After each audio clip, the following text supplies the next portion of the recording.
I'm gonna do a pivot on my videos, switch things up and have some fun.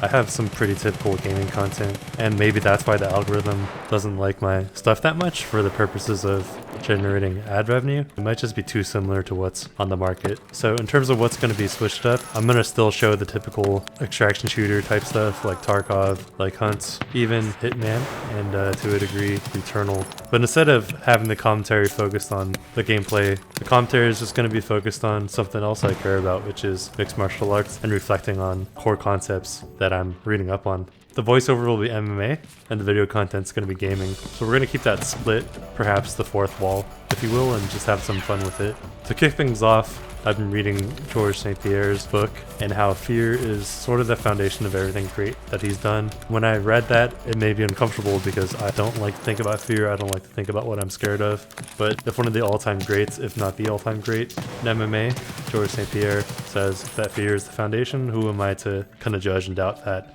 So we're going to turn my skepticism into something useful for the community. I'm going to dig deeper and really figure out what that really entails. In future videos, I'm going to talk a little bit more through how he describes fear, how it's driven him, and some of the key examples and pointers that he goes through, along with some of his life examples. One of the reasons I'm skeptical is because I'm just afraid of how much mental and spiritual energy it would take on a daily basis to let fear drive me without burning out right off the bat. How do I even focus on fear without losing out to it and being fully consumed by it? Do I surrender to fear? Do I use fear? Is it a parasitic relationship, or is it more in the driver's seat, Jesus take the wheel, or something else similar to those lines? I'm concerned that it's a Faustian bargain, and I'm probably not pronouncing Faust correctly or Faustian correctly. Because what if I try this out? What if I come out barely human and much less of a person than I was before I start the journey? If I were to ever choose to let fear be the driver, what would that really be? Would I end up being a winner who also is stuck on the past and who won't let go of small mistakes that I made?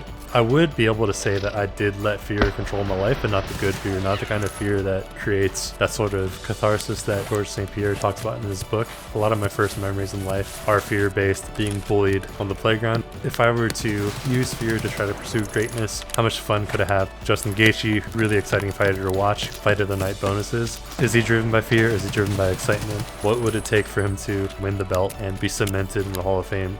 Another example that I want to get into as well is Israel Adesanya finally beating Alex Pereira.